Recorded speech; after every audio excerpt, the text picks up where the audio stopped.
Hi, my name is Bob and welcome to the homestead, y'all. Today I thought we'd talk about yarrow. I'm planting some more yarrow. I love yarrow because it's a multi-purpose plant, and any plant you can use for several things is a win-win for me. But yarrow has several purposes. Like I said, it has medicinal uses, which I'm not really going to talk about in this video. I will make a video later on for the medicinal purposes, but they've been using this since ancient Greece for multiple things. Also, it attracts beneficial insects. That's the biggest reason I grow yarrow, is because of all the different insects that it attracts, from lacewings to ladybugs, the insects that you want in your garden to help combat the bad insects. So that way you don't have to use any pesticides or any kind of chemicals in your garden. Another benefit from using yarrow, it has beautiful little blooms on it. They cluster. They're really tiny blooms, but they make a beautiful cluster of flowers. So that's another reason I love it, because they're just pretty. I think they are. They have a very lacy leaf on them, and I'll bring the camera closer to show you some of these. I have some here that I planted about 2 weeks ago. They sprouted. They're just tiny little plants. I'll show you those. And then I have some here. These seeds I planted last October.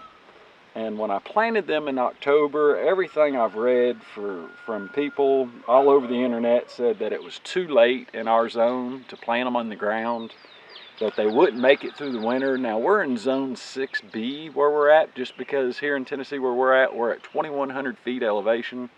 So it says on the map that we're in 6A, but truly we're 6B by the temperatures. But I did test a few of these. I thought, well, I've got so many of these plants. I probably had 40 or 50 of them at the time. I'm going to try a few outside, and I'll show you those plants, how well they did over the winter. They did just fine, even though I didn't plant the seeds till October 1st. I put them in the ground at the end of October, and they're huge plants now, and they're just about ready to bloom. So I'll show you those plants in a minute also. But first I want to talk about how to start these. Yarrow has an extremely tiny seed. I mean very tiny, and it's almost too windy today to even plant them, but I'm going to go ahead and try to plant some here, so I can show you how I do it, the easiest way I figured out how to get the seeds to sprout.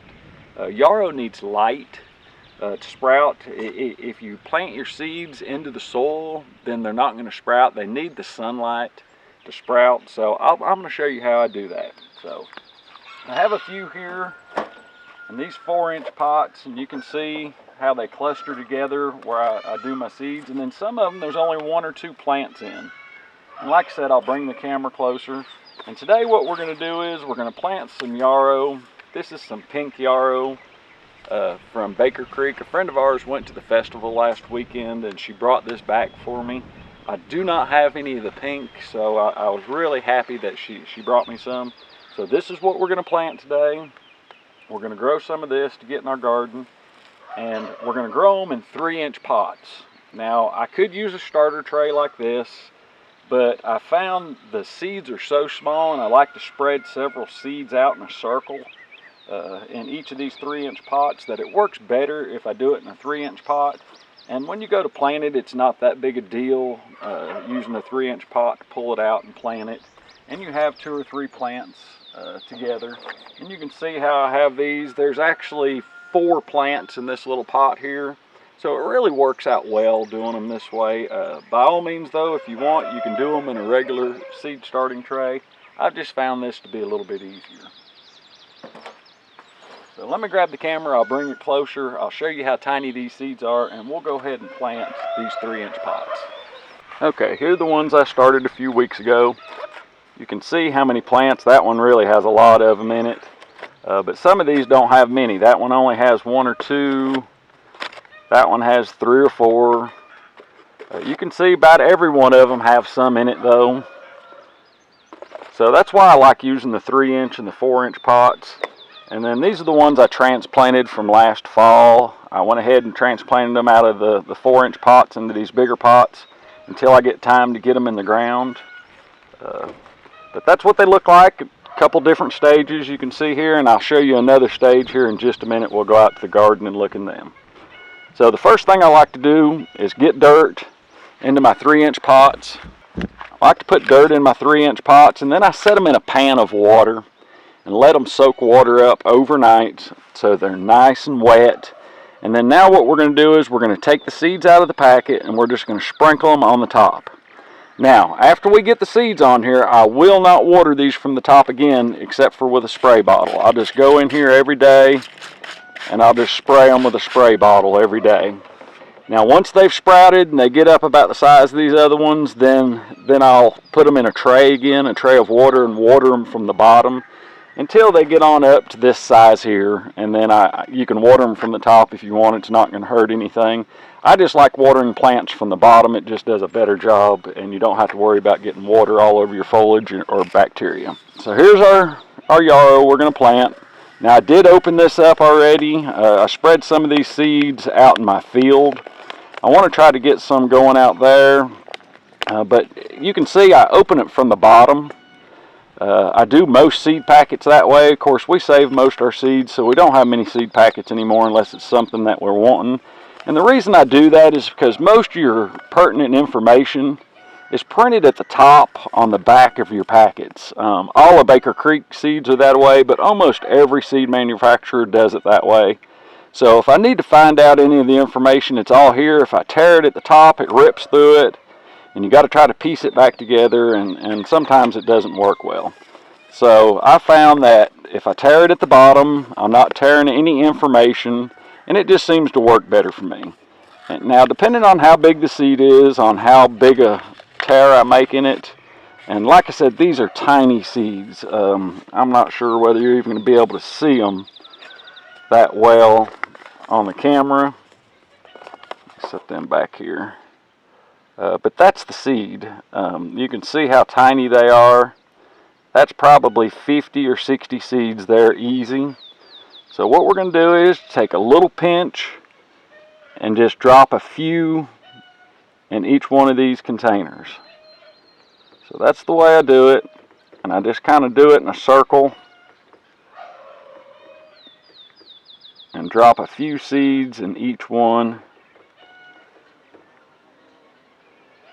Now, you may know a better way of doing this. If you do, please leave it in the comments below so I can learn from you and so everybody else can learn from you too. I'm sure if you had something you could pour them in that would separate this small a seed, that it would work well. I know the little seed planters I've seen that you can pour your seeds in and it'll disperse 1 or 2 seeds at a time. But this is a plant that you want to plant multiples of anyhow. So this seems to work pretty well for me. And this is just another reason I like using the 3-inch and the 4-inch pots. That way I can kind of spread them out and it gives the seed a better chance. And as long as I can get one plant in each one, then I'm good. I'm happy with that. Now, one thing, you see they're so small they stick to my skin where it's warm out and my hands are a little bit sweaty. I need a few more for this last one.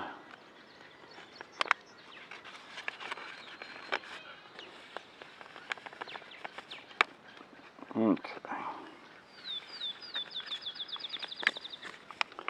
Now once they come out, they're very hard to get back in, so I have some extra here, so I'm just going to go around and make sure I have plenty in each one of them.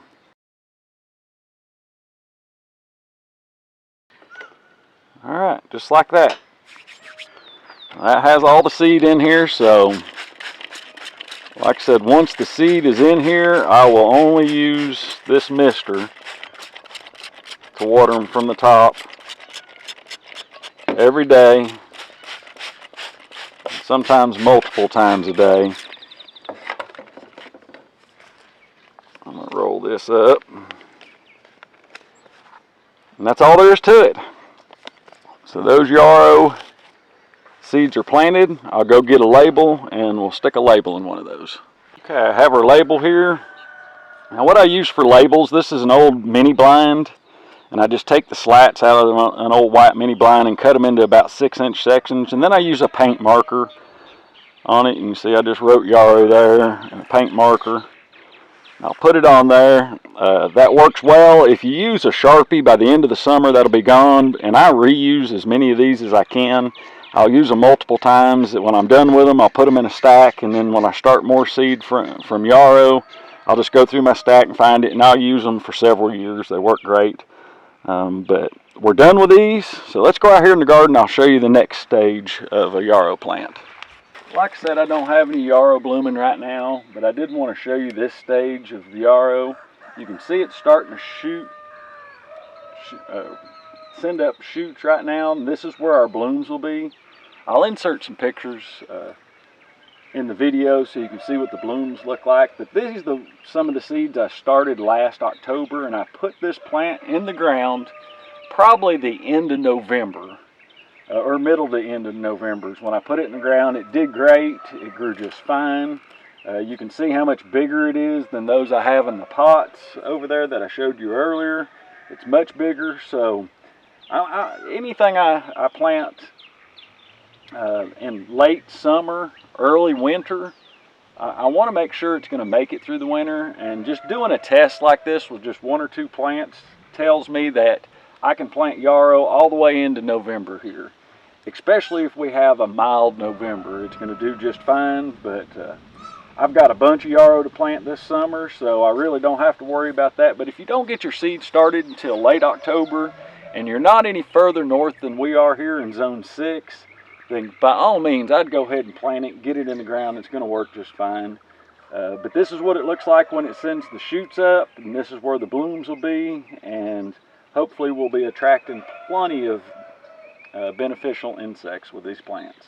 One thing about Yarrow is you don't have to have super fertile ground. It does good in poor soil.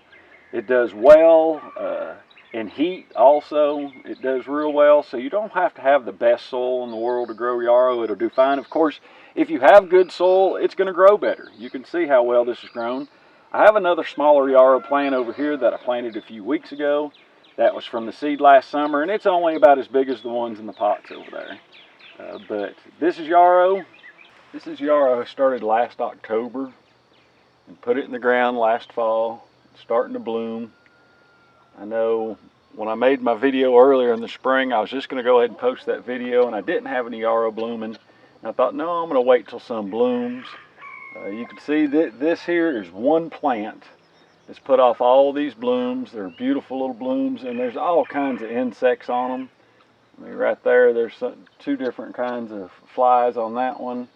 It looks like a little hover fly. These are fixing to open, but you can see all the shoots that it's put off.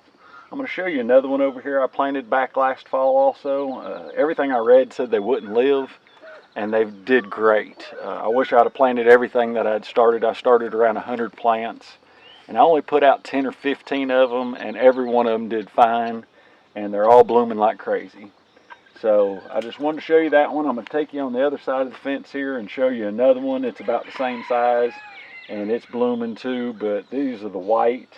I have the pink, the red, the yellow, and there's one that's almost like a purple color too. So let me show you the other one on the other side. The other one I planted last fall. It's just now starting to bloom. It doesn't get quite as much sun as that one over there, but you can see the white blooms on it, and you can see how many clusters are on this that's going to be blooming in the next few weeks. And it's just amazing at all the different beneficial insects that I've already saw on this Yarrow. Of course, that is one of the main reasons I wanted to grow it, was to attract beneficial insects. Another reason is, of course, for the flowers. They're beautiful flowers, and to attract pollinators. So that's the Yarrow. That's what it looks like when it blooms. I'll do a quick little video of some pink back here that I have blooming. It's real pretty also. But if you have any questions on Yarrow, how to start the seeds. Now remember, the seeds need light to sprout. So when you sprinkle them on top of your soil and water them with a mister, don't put soil over top of them, because Yarrow seeds need that light to sprout. If you have any questions or comments, please leave them below. And as always, thanks for watching.